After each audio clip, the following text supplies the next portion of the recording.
ಬೀದರ್ ಜಿಲ್ಲೆಯ ಸಚಿನ್ ಪಾಂಚಾಳ್ ಅವರ ಆತ್ಮಹತ್ಯೆಯನ್ನು ಮಾಡಿಕೊಂಡಿರ್ತಕ್ಕಂಥದ್ದು ದುಃಖದ ಸಂಗತಿ.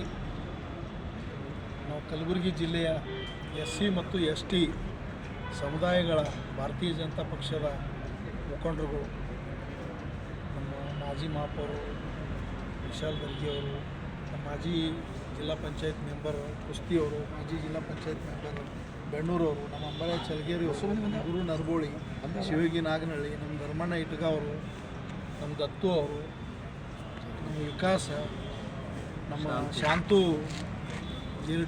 ಜೇವರ್ಗಿ, ಸಚಿನ್ ಪಾಂಚಾಳನ ಆತ್ಮಹತ್ಯೆಯನ್ನು ಅದು ದುಃಖಕರ ಸಂಗತಿ. ನಾವು ಕೂಡ ಅವರ ಕುಟುಂಬದ ದುಃಖದಲ್ಲಿ ಭಾಗಿಯಾಗಿದ್ದೀವಿ. ಭಗವಂತ ಅವರ ಕುಟುಂಬ ವರ್ಗದವರಿಗೆ ಅವನ ಅಗಲಿಕೆಯ ಶಕ್ತಿ ಭರಿಸ್ತಕ್ಕಂಥದ್ದಾಗಲಿ ಅಂಥೇಳಿ ಭಗವಂತನಲ್ಲಿ ಪ್ರಾರ್ಥನೆ ಮಾಡಿಕೊಂಡು, ಇವತ್ತು ಸಚಿನ್ ಪಾಂಚಾಳ ಆತ್ಮಹತ್ಯೆಯಿಂದ ಏನೇನು ಕಾರಣಗಳು, ಏನು ಸತ್ಯಾಂಶ ಇದೆ ಅಂತಕ್ಕಂಥದ್ದು ಅವನ ಡೆತ್ ನೋಟ್ನಲ್ಲಿ ಅವನು ಬರೆದಿಟ್ಟಿದ್ದಾನೆ. ಆ ಡೆತ್ ನೋಟ್ ಫೇಕ್ ಅದನೋ ನಿಜ ಅದನೋ ಅಂತಕ್ಕಂಥ ಗುಮಾನಿಗಳು ಕೂಡ ಇದ್ದು, ಮಾನ್ಯ ಪ್ರಿಯಾಂಕ್ ಖರ್ಗೆ ಅವರು ಅದರ ಬಗ್ಗೆ ಸಂಶಯ ವ್ಯಕ್ತಪಡಿಸಿದರು. ಆದರೆ ಅದು ನಿಜವಾದ ಡೆತ್ ನೋಟ್ ಅಂತ ಹೇಳಿ FSL ವರದಿ ಈಗಾಗಲೇ ಬಂದಿದೆ. ಅದು ಸಚಿನ್ದೇ ಡೆತ್ ನೋಟು, ಅವನೇ ಬರೆದಿರತಕ್ಕಂಥದ್ದು ಅಂತಕ್ಕಂಥದ್ದು ಈಗಾಗಲೇ ಅದು ಪ್ರೂವ್ ಆಗಿದೆ. ಇವತ್ತು ನಾವು ಕೂಡ ಕಲಬುರಗಿ ಜಿಲ್ಲೆಯ ಎಲ್ಲ ಮುಖಂಡರುಗಳು ಸಚಿನ್ ಆತ್ಮಹತ್ಯೆಯನ್ನು CBIಗೆ ವಹಿಸಬೇಕು. ಇದರಲ್ಲಿ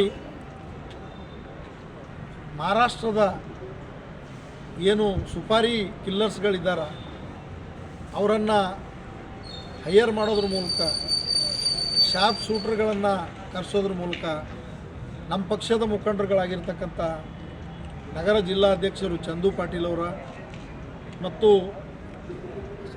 ಬಸವರಾಜ್ ಮತ್ತಿಮೂಡ್, ನಮ್ಮ ಗ್ರಾಮೀಣ ಶಾಸಕರಾಗಿರ್ತಕ್ಕಂಥ ಬಸವರಾಜ್ ಮತ್ತಿಮೂಡ್, ನಮ್ಮ ಚಿತ್ತಾಪುರ ಅಭ್ಯರ್ಥಿಯಾಗಿರ್ತಕ್ಕಂಥ ಮಣಿಕಂಠ ರಾಠೋಡ್ ಮತ್ತು ಕಲಬುರಗಿ ಜಿಲ್ಲೆಯ ಈ ಭಾಗದ ಒಬ್ಬ ದೊಡ್ಡ ಸ್ವಾಮೀಜಿಗಳು, ಆಂದೋಲ ಶ್ರೀಗಳಂದ್ರೆ ಅವ್ರದೇ ಆದಂಥ ಮಠದ ಒಂದು ಘನತೆ ಗೌರವ ಇದೆ.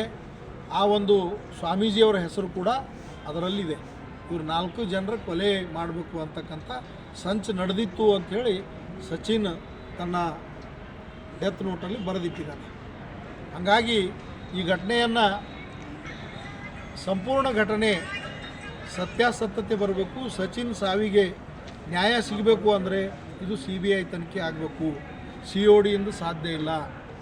ಕಾರಣ ಏನಂದ್ರೆ, ಒಬ್ಬ ಜಿಲ್ಲಾ ಉಸ್ತುವಾರಿ ಮಂತ್ರಿಗಳು, ಒಬ್ಬ ಪ್ರಭಾವಿ ಸಚಿವರ ಹೆಸರು ಅದಕ್ಕೆ ತಳಕು ಹಾಕ್ಕೊಂಡಿರೋದ್ರಿಂದ CODಯಿಂದ ನಿಷ್ಪಕ್ಷಪಾತ ತನಿಖೆ ಸಾಧ್ಯ ಇಲ್ಲ.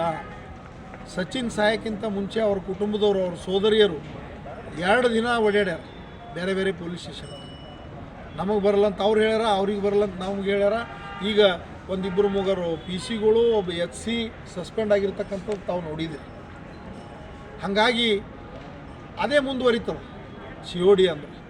ಅದಕ್ಕೆ ದಯಮಾಡಿ ಈ ಘಟನೆಯನ್ನು CBIಗೆ ವಹಿಸಬೇಕು ಅಂಥೇಳಿ ನಮ್ಮ ಪಕ್ಷದ ನಾಯಕರು, ನಮ್ಮ ರಾಜ್ಯಾಧ್ಯಕ್ಷರು ವಿಜೇಂದ್ರ ಯಡಿಯೂರಪ್ಪಜಿಯವರು, ನಮ್ಮ ವಿರೋಧ ಪಕ್ಷದ ನಾಯಕರಾಗಿರ್ತಕ್ಕಂಥ R ಅಶೋಕ್ಜಿಯವರು, ಚಲವಾದಿ ನಾರಾಯಣ ಸ್ವಾಮಿಯವರು, CT ರವಿ ಅಣ್ಣವರು, ನಮ್ಮೆಲ್ಲ ಮುಖಂಡರು ಮತ್ತು ಇಲ್ಲಿ ನಮ್ಮ ಸ್ಥಳೀಯ ಎಲ್ಲ ನಾಯಕರು, ರಾಜ್ಕುಮಾರ್ ಪಾಟೀಲ್ರಾಗಿರ್ಬೋದು, ಶಿವರಾಜ್ ಪಾಟೀಲ್ರಾಗಿರ್ಬೋದು, ಚಂದು ಪಾಟೀಲ್ರು, ನಮ್ಮ ಬಸವರಾಜ್ ಮತ್ತಿಮೂಡ್ ಎಲ್ಲರೂ ಒತ್ತಾಯಿಸಿದ್ದಾರೆ. ಈ ಹೋರಾಟದ ಸಂದರ್ಭದಲ್ಲಿ ಮೊನ್ನೆ ನಮ್ಮ ದಲಿತ ಸಂಘಟನೆಗಳ ಮುಖಂಡರು ಪ್ರೆಸ್ ಮೀಟ್ ಮಾಡ್ಯಾರ. ಆ ಪ್ರೆಸ್ ಮೀಟ್ ಮಾಡ್ತಕ್ಕಂಥ ಸಂದರ್ಭದಲ್ಲಿ ಅವರು ಈ ಚಂದು ಪಾಟೀಲ್, ಬಸವರಾಜ್ ಮತ್ತಿಮೂಡ್, ಶಿವರಾಜ್ ಪಾಟೀಲ್ ವಿನಾಕಾರಣ ಪ್ರಿಯಾಂಕ್ ಖರ್ಗೆ ಅವರಿಗೆ ಟಾರ್ಗೆಟ್ ಮಾಡತ್ತಾರ. ಇದು ಮುಂದುವರೆದ್ರೆ ನಾವು ಅವ್ರ ವಿರುದ್ಧನೇ ಹೋರಾಟ ರೂಪಿಸಬೇಕಾಗ್ತದೆ ಅಂತಕ್ಕಂಥ ಒಂದು ಬೆದರಿಕೆ ಮತ್ತು ಒಂಥರ ಥ್ರೆಟ್ ಥರ ಮಾತಾಡಿದ್ದಾರೆ. ಅದು ಈ ಸಂದರ್ಭದಲ್ಲಿ ನಾವು ಖಂಡಿಸ್ತೀವಿ. ಅದು ಸರಿಯಲ್ಲ.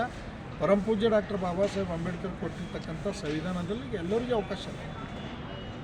ಇಂಥ ಘಟನೆಗಳಾದಾಗ ವಿರೋಧ ಪಕ್ಷವಾಗಿ ನಾವು ನಿಲ್ಲಲೇಬೇಕಾಗ್ತದೆ.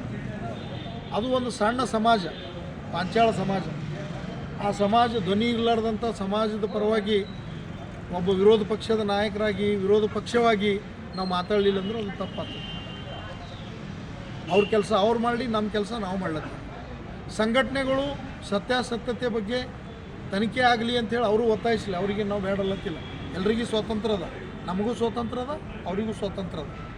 ಹಾಗಾಗಿ ಇನ್ನೊಬ್ಬರ ಹಕ್ಕನ್ನು ದಬಾಯಿಸ್ತಕ್ಕಂಥ, ಮೊಟಕುಗೊಳಿಸ್ತಕ್ಕಂಥ ಕೆಲಸ ಯಾರು ಮಾಡಬಾರ್ದು. ಅದು ಯಾರಿಗೂ ಶೋಭೆ ತರ್ತಕ್ಕಂಥದ್ದು ಅಲ್ಲ ಅಂತಕ್ಕಂಥ ಮಾತನ್ನು ಈ ಸಂದರ್ಭದಲ್ಲಿ ಹೇಳಿ, ಈ ಘಟನೆಯನ್ನು CBIಗೆ ವಹಿಸಬೇಕು. ನಿಷ್ಪಕ್ಷಪಾತ ತನಿಖೆ ನಡೆದು ಆ ಕುಟುಂಬಕ್ಕೆ ನ್ಯಾಯ ಸಿಗಬೇಕು. ಮತ್ತು ಆ ಕುಟುಂಬದಲ್ಲಿ ಯಾರಿಗಾದರೂ ಒಬ್ಬರಿಗೆ, ಅವ್ರ ಸೋದರಿಯರಿಗೆ ಸರ್ಕಾರಿ ಹುದ್ದೆ ನೀಡಬೇಕಂತ ಹೇಳಿ ಈ ಸಂದರ್ಭದಲ್ಲಿ ನಾವೆಲ್ಲರೂ ಒತ್ತಾಯಿಸ್ತೀವಿ. ಸರ್, ಅವರು ಆರೋಪ ಮಾಡ್ತಾ ಇದ್ದಾರೆ ಸರ್, ಸಚಿನ್ ಕಾಂಟ್ರಾಕ್ಟರ್ ಇದ್ದಿಲ್ಲ ಅಂತ, ನಿಜವಾದ ಕಾಂಟ್ರಾಕ್ಟರ್ ಇಲ್ಲ ಅಂತ ಹೇಳ್ತಾ ಇದ್ದಾರೆ. ಯಾರೋ ಹೇಳ್ಯಾರ, ಅದಕ್ಕೆ ನಾವು ಉತ್ತರ ಕೊಡೋದು ಬೇಡ. ಅವ್ರ ಮನೆಯವ್ರು ಕೊಟ್ಟರೆ